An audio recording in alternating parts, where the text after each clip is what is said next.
dia, galera! Bem-vindos ao Loop Matinal dessa quarta-feira, dia 31 de agosto, com as notícias mais relevantes sobre o mundo da tecnologia. Quem fala aqui é o Marcos Mendes, e hoje no seu Loop Matinal do Loop Infinito eu vou falar, dentre outras coisas, sobre o Uber Pool a R$6 em São Paulo, condenação multibilionária da Apple na Europa, o Waze entrando no mercado do Uber e o Instagram investindo cada vez mais no recurso Stories. Vamos lá! Eu começo o episódio de hoje falando sobre o Instagram, que começou a testar um recurso chamado Histórias Sugeridas para mostrar lá na área Explore uma barra do Instagram Stories com contas que a pessoa pode querer seguir. Essa barra, que é igualzinha que tem lá na home do app, com as bolotas das histórias de quem o usuário segue, vai servir para promover contas que criem conteúdos divertidos usando o recurso que o Instagram copiou do Snapchat. De acordo com o TechCrunch, o Instagram disse que vai liberar isso para todo mundo nas próximas semanas, e se você quiser ver se a novidade já apareceu para você, é só você tocar no botão da lupa e ver se a barra de história sugerida já tá lá no topo da tela.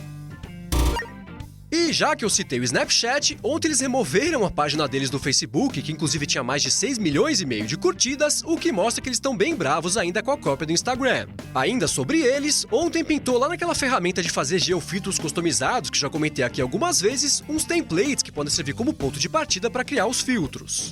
Isso deve ajudar a aumentar o volume de compras desses filtros, já que antes só quem tinha intimidade com programas tipo Illustrator e Photoshop conseguia criar. Além disso, o Snapchat está mostrando que segue comprometido com a tentativa de rentabilizar essa ferramenta, especialmente para eventos tipo aniversários, casamentos e festivais.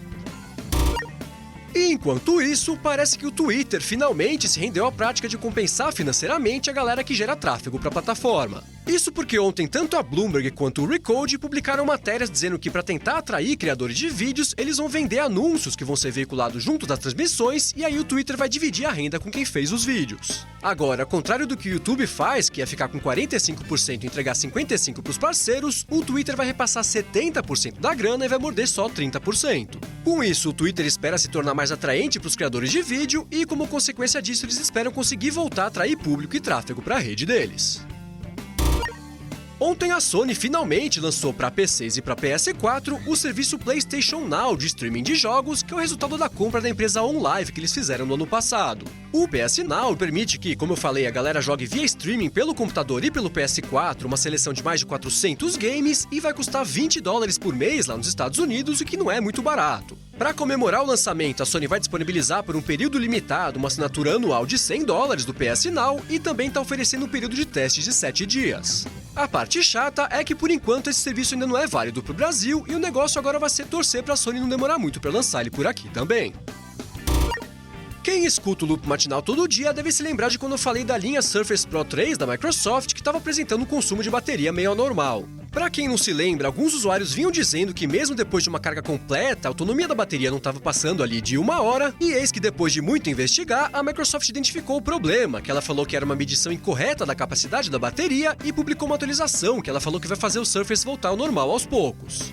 Ainda sobre a Microsoft, olha essa que legal. Ontem eles lançaram uma atualização para o OneNote que traz para ele a capacidade de resolver equações escritas à mão. O sistema reconhece as equações e fornece um passo a passo para resolver o problema, o que tem tudo para tornar o OneNote mais popular do que o Pokémon GO durante aulas de matemática.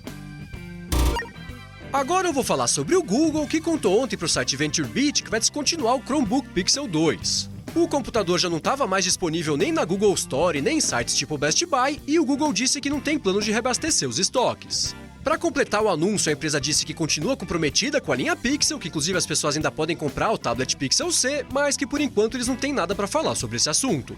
Ainda sobre o Google, pintou a informação de que um dos executivos da empresa pediu para ser afastado do painel de conselheiros do Uber, alegando que a presença dele lá poderia representar um conflito de interesses. Inicialmente, todo mundo deduziu que isso era resultado da entrada do Uber no mercado de carros autônomos, mas ontem mesmo, pertinho do final do dia, o Waze, que pertence ao Google, anunciou que vai abrir para a cidade de São Francisco inteira aquele projeto piloto que eu comentei aqui algumas vezes de dividir caronas que eles iam testando no Vale do Silício. Com isso, essencialmente, o Waze e, por extensão, o Google entram no mercado do Uber, e enquanto isso, o Uber entra no mercado do Google com um carro que dirige sozinho.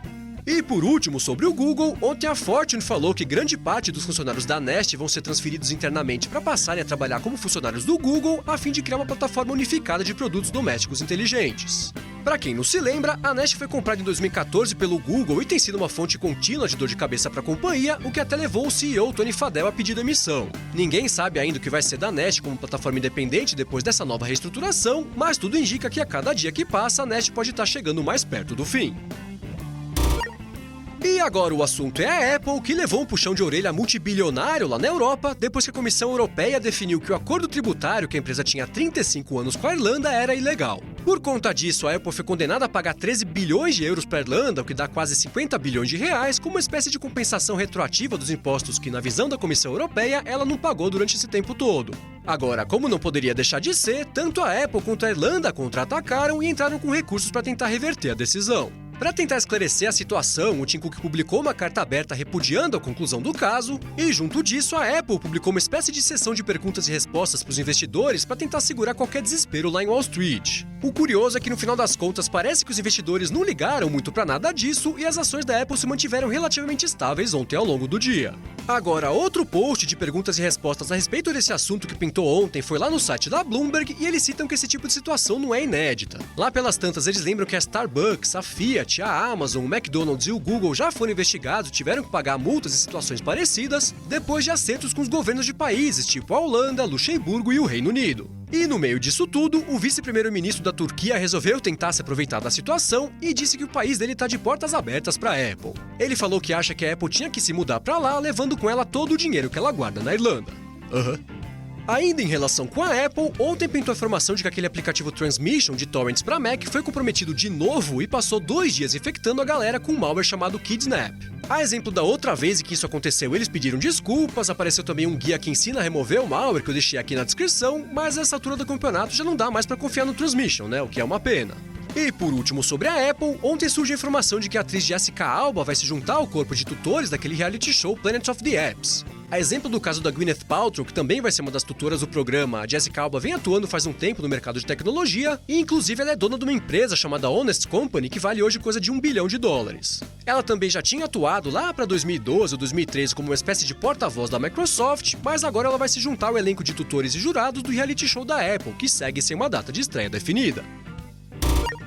Ontem a Intel anunciou que já está entregando as primeiras unidades dos processadores Kaby Lake, que são a 7ª geração dos chips Intel Core para os fabricantes, e por isso não deve demorar muito para os computadores com esses chips começarem a chegar no mercado. Para quem não conhece ou não se lembra, os processadores Kaby Lake têm uma performance ali entre 10 e 20% melhor do que a geração atual, que é a Skylake, mas o grande lance deles é que eles vão aumentar o aproveitamento das máquinas na hora de fazer streaming por vídeo, inclusive com definição 4K. Para o episódio não ficar muito técnico e meio chato, essencialmente isso tudo é uma boa notícia, porque a Intel ainda não tinha dado muita firmeza de que ia conseguir cumprir o prazo de lançamento que ela tinha estabelecido, e se você quiser ler mais a fundo o que vai mudar com esses processadores, eu deixei aqui na descrição do episódio um link para uma matéria que o Emerson Alecrim fez lá pro Tecnoblog que explica legal o que vem por aí.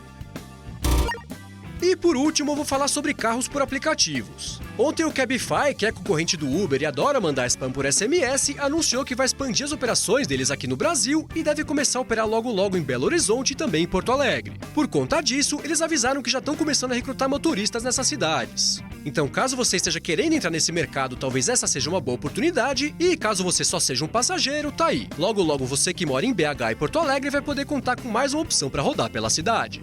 E já que eu citei o Uber, aliás, o Uber contratou um novo presidente de operações, ele é ex-diretor da área de marketing da Target e eu deixei um link sobre isso aqui na descrição se você quiser ler mais a fundo. Bom, voltando, ontem o Uber anunciou uma promoção em São Paulo, que começa hoje e vai até o dia 16 de setembro, em que as viagens feitas no Uber Pool, dentro de uma área pré-determinada que eu deixei aqui na descrição, vão ter um preço fixo de R$6, desde que elas sejam feitas em dias de semana, entre as 7 às 11 da manhã e depois entre as 5 da tarde às 9 da noite. É isso aí, galera. O Loop Matinal do Loop Infinito vai ficando por aqui. Se você quiser se inscrever no canal do Loop Infinito no YouTube, o link tá aqui na descrição do episódio e no loopmatinal.com, junto com os mais de 20 links das notícias que eu comentei hoje. Já se você quiser falar comigo no Twitter, é só procurar por MVC Mendes que eu tô sempre por lá. Obrigado pela audiência e eu volto amanhã de manhã. Falou!